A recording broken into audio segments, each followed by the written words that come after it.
అమృతంతో పూజించిన శివలింగం గురించి తెలుసుకుందాం.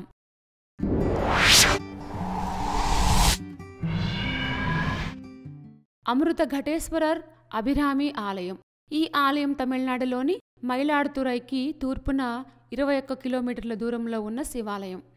మార్కండేయుణ్ణి యముని యొక్క బారి నుంచి రక్షించటానికి శివుడు కాలసంహారమూర్తిగా దర్శనమిచ్చాడని నమ్మే 8 ఆలయాల్లో ఒకటిగా పరిగణించబడుతుంది. మార్కండేయ పురాణం ఆధారంగా ఈ ఆలయంలో పూజలు చేయడం వల్ల 60 లేదా 81 సంవత్సరాల వయసు ఉన్న జంటలకు దీర్ఘాయువు లభిస్తుందని నమ్ముతారు. లోకరక్షణ కోసం పరమేశ్వరుడు 8 మంది ప్రజాకంటకులైన రాక్షసులను వధించారు. వీరిని సంహరించిన ప్రాంతాల్లోనే వీరాటనం అనే ఆలయాలను నిర్మించారు. వీటిలో ఈ అమృత ఘటేశ్వరర్ అభిరామి ఆలయం కూడా ఒకటి. పరమేశ్వరుడు అమృత ఘటేశ్వరుడుగా ఇక్కడ భక్తులను అనుగ్రహిస్తున్నారు. చోళరాజులచే నిర్మించబడిన ఈ ఆలయం 11 ఎకరాల విస్తీర్ణంలో ఉంది.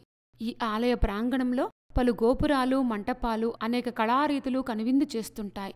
సాధారణంగా ఆలయంలో ఒక పుష్కరిణి మాత్రమే ఉంటుంది. ఇక్కడ మాత్రం పలు పుష్కరణులు ఉండటం విశేషం. ఈ ఆలయంలో అమ్మవారిని అభిరామీదేవిగా పూజిస్తారు. అమ్మవారు 2 చేతుల్లో శంఖం మరియు చక్రాన్ని ధరించి మిగిలిన 2 చేతులతో అభయముద్రతో భక్తులను అనుగ్రహిస్తుంది. అమ్మవారి కిరీటం వంపు తిరిగి చాలా అద్భుతంగా ఉంటుంది. ఈ ఆలయం యొక్క స్థలపురాణం గురించి తెలుసుకుందాం. సాగర మథనం అనంతరం దేవతలు అమృత భాండాన్ని తీసుకొచ్చారు. అయితే తొలి ప్రార్థన చేయాల్సిన వినాయకుణ్ణి మర్చిపోయారు. దీంతో గణేశుడు ఆ భాండాన్ని ఇక్కడికి తీసుకువచ్చి శివలింగాన్ని ప్రతిష్ఠించి తల్లిదండ్రులైన పార్వతీ పరమేశ్వరుల ప్రార్థనలో భాగంగా కొంచెం అమృతాన్ని శివలింగంపై అభిషేకించారు. అనంతరం ఆ శివలింగం అమృతంతో అభిషేకం కావడంతో శివుడు అమృత ఘటేశ్వరుడిగా ఇక్కడ భక్తులను అనుగ్రహిస్తూ ఉన్నారు. మార్కండేయుణ్ణి యముని బారి నుంచి రక్షించటానికి శివుడు ఇక్కడ కాలసంహారమూర్తిగా అవతరించారు అని చెప్తారు. బాలుడైన మార్కండేయుడికి శివునిపై అచంచల విశ్వాసం ఉంది. బాలుడిగా ఉన్న సమయంలోనే మార్కండేయుడి యొక్క ఆయుష్ తీరిపోవడంతో యమధర్మరాజు యమపాశాన్ని విసురుతాడు.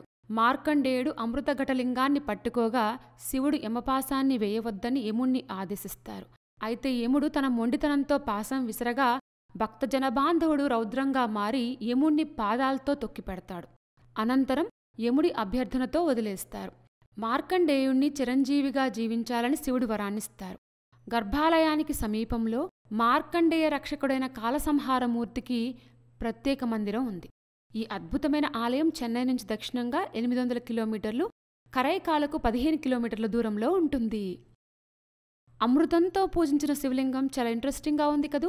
ఇలాంటి మరిన్ని విశేషాల కోసం మా ఛానల్ సబ్స్క్రైబ్ చేసుకోండి.